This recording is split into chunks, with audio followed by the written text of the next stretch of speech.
अक्सर लोग सोचते हैं कि भारत पर राज करने वाले पहले यूरोपीय सिकंदर के लोग थे, पर ऐसा है नहीं। असल में वो थे उनके वंशज। तो आज हम उन्हीं हिंद यूनानियों की दिलचस्प कहानी को समझने की कोशिश करेंगे। एक ऐसी कहानी जिन्होंने इंडियन हिस्ट्री पर एक बहुत गहरी छाप छोड़ी, जिसका असर आज भी हमें देखने को मिलता है। अब ये जो सवाल है, ये सिर्फ एग्जाम्स के लिए ही जरूरी नहीं है, बल्कि ये हमें सीधे एंशिएंट इंडिया के उस कमाल के दौर में ले जाता है। एक ऐसा दौर जब दो बड़ी सिविलाइजेशंस, ग्रीक और इंडियन, पहली बार आमने सामने आईं, और जब ये दोनों मिली तो कुछ बहुत ही नया, कुछ बहुत ही अद्भुत बना। तो देखिए आज हम क्या क्या देखने वाले हैं। सबसे पहले एक पावर वैक्यूम कैसे बना, फिर यवन आक्रमण कैसे शुरू हुए, उसके बाद किंग मिनांडर का गोल्डन एज कैसा था, फिर देखेंगे कि कैसे दो दुनियाएं आपस में मिलीं, और आखिर में उनकी विरासत आज तक कैसे जिंदा है। चलिए शुरू करते हैं। तो सोचिए, एक बहुत बड़ा शक्तिशाली एम्पायर, मौर्य साम्राज्य, जो लगभग पूरे सब कॉन्टिनेंट पर फैला था, वो अब कमजोर पड़ रहा है, टूट रहा है। बॉर्डर्स पर एक तरह का केओस फैला हुआ है, और बस इसी केओस ने नॉर्थ वेस्ट से आने वाले एम्बिशियस लड़ाकों के लिए, समझिए, भारत के दरवाजे खोल दिए। और इन हमलावरों की लिस्ट में जो सबसे पहले आए वो थे इंडो ग्रीक्स। अच्छा, हमारे पुराने इंडियन टेक्स्ट में इन्हें यवन कहा गया है। और ये भी बड़ा इंटरेस्टिंग है कि ये यवन शब्द असल में आयोनियन से निकला है, जो पुराने ज़माने में ग्रीक्स के लिए इस्तेमाल होता था। तो सवाल ये है कि ये सब शुरू कैसे हुआ। आखिर वो पहला ग्रीक राजा था कौन, जिसमें इतनी हिम्मत थी कि वो हिंदू कुश के इतने मुश्किल पहाड़ों को पार करके आया और इंडियन हिस्ट्री का पूरा कोर्स ही बदल दिया। ये थे डेमेट्रियस, बैक्ट्रिया के एक बहुत ही बहादुर राजा। उन्होंने सिर्फ जीत ही हासिल नहीं की, बल्कि इंडिया की जमीन पर पहले इंडो ग्रीक किंगडम की नींव भी रखी, और ये किंगडम अगले करीब 200 सालों तक फलता फूलता रहा। वैसे तो 30 से भी ज्यादा इंडो ग्रीक राजा हुए हैं, पर हिस्ट्री में एक नाम है जो सबसे अलग चमकता है। एक ऐसा राजा जो सिर्फ अपनी जीतों के लिए नहीं, बल्कि अपनी समझदारी और बौद्ध धर्म में अपनी गहरी दिलचस्पी के लिए भी मशहूर हुआ। ये थे मिनांडर, जिन्हें भारतीय टेक्स्ट्स में मिलिंद कहा गया है। इन्होंने अपने राज्य को काफी बढ़ाया, और इनकी जो राजधानी थी शाकल, वो एक वाइब्रेंट मेट्रोपोलिस बन गई। मतलब एक ऐसी जगह जहां ग्रीक फिलोसोफर्स और इंडियन स्कॉलर्स एक दूसरे से डिबेट करते थे, जहां आइडियाज का लेन देन उतना ही कॉमन था जितना सामान का व्यापार। और मिनांडर की लेगेसी आज भी एक बौद्ध ग्रंथ मिलिंद पन्नों में जिंदा है। इस किताब में असल में है क्या? इसमें राजा मिलिंद और बौद्ध भिक्षु नागसेन के बीच हुई एक गहरी फिलोसॉफिकल बातचीत का पूरा रिकॉर्ड है। सोचिए, एक राजा यूनिवर्स और जिंदगी के मतलब पर सवाल कर रहा है। और इस बातचीत का नतीजा ये निकला कि राजा मिनांडर ने बौद्ध धर्म अपना लिया। अब ये छोटी बात नहीं है, ये लम्हा उस पूरे दौर की आत्मा को दिखाता है। एक पावरफुल ग्रीक राजा एक इंडियन धर्म को अपना रहा है।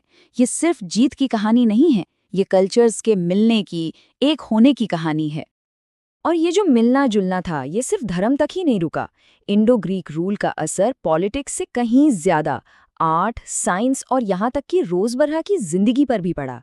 इससे एक बहुत ही यूनिक कल्चरल मिक्स तैयार हुआ। इसका सबसे अच्छा एग्जाम्पल सिक्कों में देखने को मिलता है। देखिए, इनके आने से पहले इंडियन सिक्के कैसे होते थे? टेढ़े मेढ़े, उन पर कुछ निशान बने होते थे, लिखा कुछ नहीं होता था। लेकिन इंडो ग्रीक सिक्के एकदम अलग थे, गोल, उन पर राजा का असली जैसा पोर्ट्रेट और 2 भाषाओं में लिखा हुआ। ये सिर्फ पैसा नहीं था, ये पावर और आइडेंटिटी का एक स्टेटमेंट था। और ये आइडिया आने वाले कई 100 सालों तक इंडियन राजाओं को इन्फ्लुएंस करता रहा। तो ये एक बहुत बड़ी बात थी। पहली बार सिक्कों को देख के ये पक्के तौर पे कहा जा सकता था कि ये किस राजा ने जारी किया है। यही नहीं, भारत में सोने के सिक्के भी सबसे पहले इन्होंने ही चलाए। और देखिए, भाषा पे भी असर पड़ा। जो ग्रीक शब्द ड्रकमा था, वो इंडिया में द्रम बन गया। कल्चरल एक्सचेंज का ये एक छोटा सा पर कितना पावरफुल सबूत है।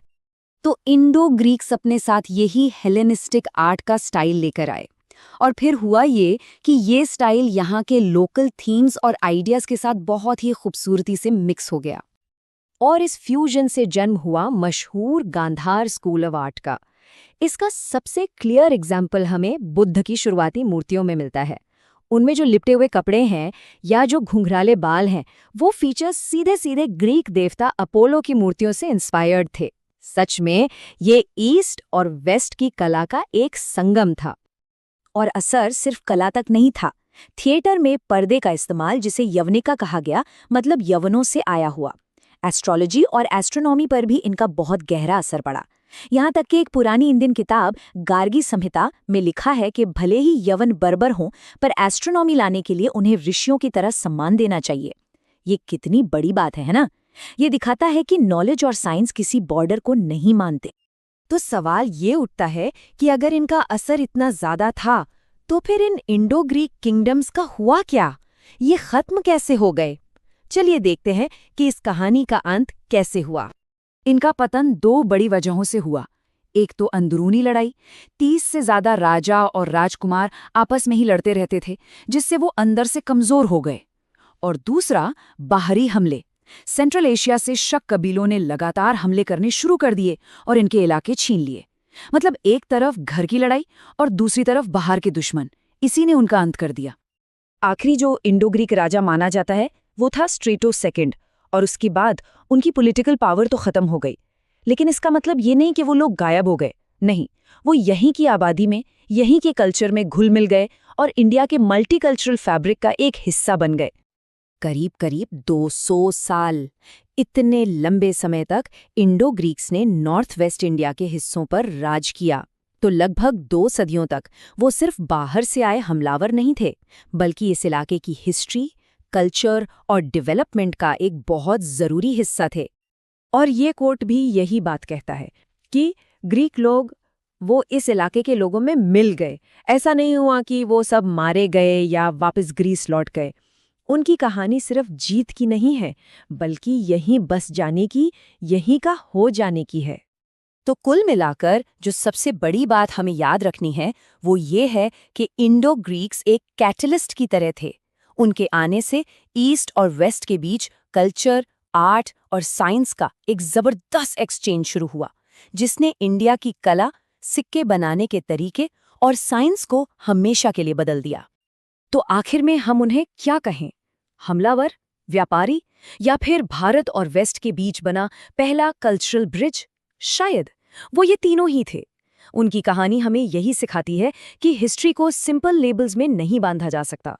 और जब दो अलग अलग कल्चर मिलते हैं तो कई बार ऐसे नतीजे निकलते हैं जिनके बारे में किसी ने सोचा भी नहीं होता, और जो दुनिया को और भी खूबसूरत बना देते हैं।